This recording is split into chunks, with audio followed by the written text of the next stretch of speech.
Alright, so this one's just going to be a quick mindset video, especially for two types of people. So for the first type, I'm talking to the beginners or people who are maybe reaching the intermediate phase, but their beginner gains are starting to taper off.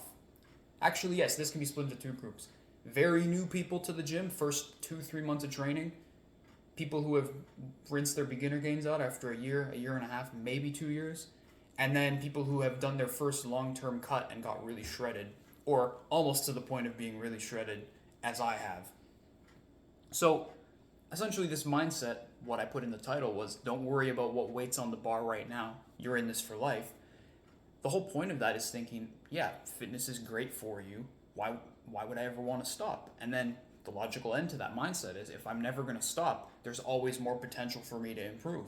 And yeah, as you get older, it gets a little bit harder. But if you're young starting or you're in your 20s starting, you still have lots of time to add weight to the bar. And even if you're older and you haven't really been experienced in fitness, if you're in your 50s and you're just starting to work out now, you can still make gains no matter where you are. There's progress to be made, right? So that's the whole basis of this mindset. It's don't worry if you fail today because you have more and more chances later on as long as you're putting your best foot forward. So, first for the absolute beginners, this mindset kind of applies in a different way because yes, you have your whole fitness journey ahead of you, but don't do what I did and try to just lift a bunch of weight right off the bat. My first day getting into an actual gym, I was about 6 months into lifting, but I had never gotten to do heavy deadlifts because I didn't want to dent the floor downstairs. So I threw 2 plates on the bar right away and I was like, yeah, I can lift this.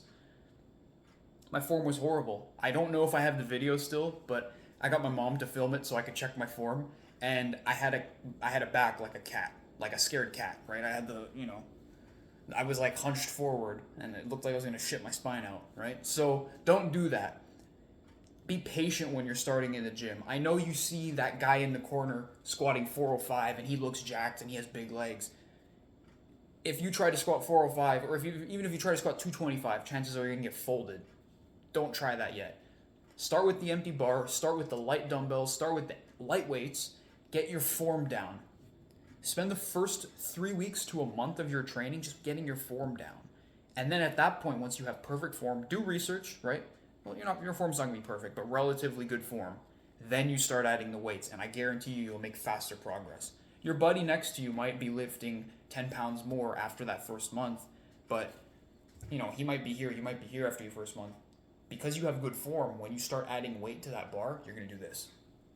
So you're going to make faster progress than people who are trying to essentially do the instant gratification thing now of just adding weights because it looks cooler. Add weights when you can handle them. That's my message of this mindset to beginners.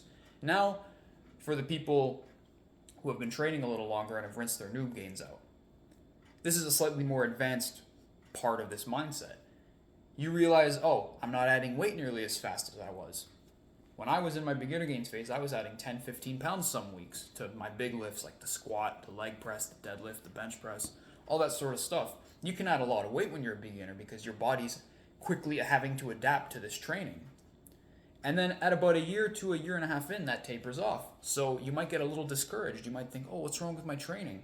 And while you should use that as motivation to optimize your training, to be healthier, to live a healthier lifestyle so you can continue making that progress, don't let it discourage you. Don't let you think it's something wrong with you because this is just how it is. It's just science. After your beginner gains taper off about a year to a year and a half, maybe 2 years max if you have really good genetics or something, you won't be able to make progress that fast ever again unless you stop going to the gym and you come back later and you basically get back all your old gains. But at that point, you're not really making any progress. You're kind of remaking it. So that's the fastest time you'll progress in your fitness journey. If you didn't already know that, please take comfort in that.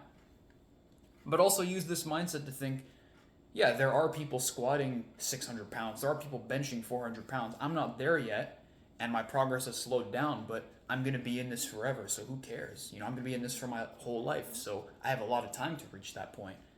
And what that does is that prevents you from trying to test your 1 rep max every week and try to see, am I that strong? Am I that strong? Because I did that for a while, and it led to almost the point of injury. I would have times where I'd have to leave social events because my triceps would be so sore that straightening my arm would cause a muscle spasm, and I wouldn't be able to function. I wouldn't be able to focus on what somebody else was saying because my arms hurt, right?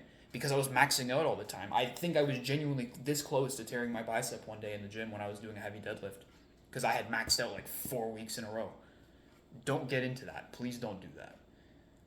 So that was for the intermediates, people entering the intermediate phase. Now for people who have been doing it a little bit longer, who are more at my point in fitness, I've been lifting for 5.5 years, so I think I'm starting to enter that advanced bracket with a lot of my lifts, with a lot of my strength, right?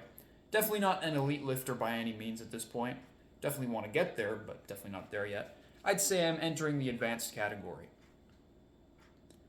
When you do your first proper cut and you get all the way down to a point that I've gotten to or lower, right? I'm not saying I'm super shredded. I'm like 13% body fat maybe. But I'm at the point where I have abs, I have veins quite often, right? So once you get there or lower, you do realize that your strength either goes down a little bit or you have to maintain it. And with a big cut like what I did, you do usually lose a lot of strength through a lot of hard training and a lot of, discipline with sleep, with diet. I've been able to maintain all my strength since the point of my cut where I stopped gaining it. But, it's taken me back to times where I was adding weight on the bar and I was like thinking, I really want to do that again. And it's kind of tempted me off my goals almost. It's made me think, why don't I start the bulk now? And I know it's going to result in me being fatter by the end of that bulk and ending up regretting that. So I don't do it. And what I combat that urge to start bulking and gaining strength with is the mindset of, I'm in this for life. Doesn't matter what weight's on the bar right now. Right? So it's just a quick phrase you can say to yourself, some variant of whatever I titled this video. Doesn't matter what weight's on the bar right now. I'm in this for life. Because it gives you, it realigns your focus with what you actually want. So I say that to myself sometimes now when I have the desire to do a really heavy lift and maybe I can't get it right now because I'm not at that strength level. I understand that it wouldn't be worth my time to start bulking right now because, yeah, I'd still add the muscle, but it would just put more work on my future self to lose that fat again rather than getting down to about 10% and then being able to bulk for longer without actually getting fat and not liking how I look anymore. So I hope this mindset helps you. This is just a quick one. I just wanted to get this thought out of my head because it's really been helping me stay on my goals these last few months, and I've made very good progress, partially credited to this mindset. I don't know if I definitely didn't make this up, but I don't know where I found it from, if I just thought of it. But it definitely makes sense. Think long term. That's the TLDR of this video. Think long term, Does it really matter if you can bench 225 right now if you're trying to cut down because you were fat before? You'll bench that 225 anyways. Your friend might be doing it right now, but if you're in this for life, you're going to reach that point anyways, right? And while there is value in competing with others and trying to be the best, there is definitely value in that for your own development. I won't lie. You got to understand that you can't compete with people who have already been so far ahead of you. And that's another thing. I didn't even expect to talk about this in this video, but this is a reason I don't really use fitness social media apart from posting my own stuff. Because you end up comparing yourself to someone who's been working out for 15 years and might be on steroids. You can't compare yourself to a professional bodybuilder when you've been working out for 2 years, right? So, but again, even if you find yourself in that situation, use this as a mental defense to stop your brain from becoming insecure and wanting to make a stupid decision like getting off your off track with your cut, or even something drastic like jumping on steroids, right? So use this mindset. I'll say it again. Doesn't matter what weight's on the bar right now. I'm in this for life. I hope this helps you. If it has, if you have any other mindsets you'd like to share with me, any other points on this, message me on Instagram, message me wherever I'm accessible on any of my social medias. I'd love to talk with any of you guys. Yeah, thank you.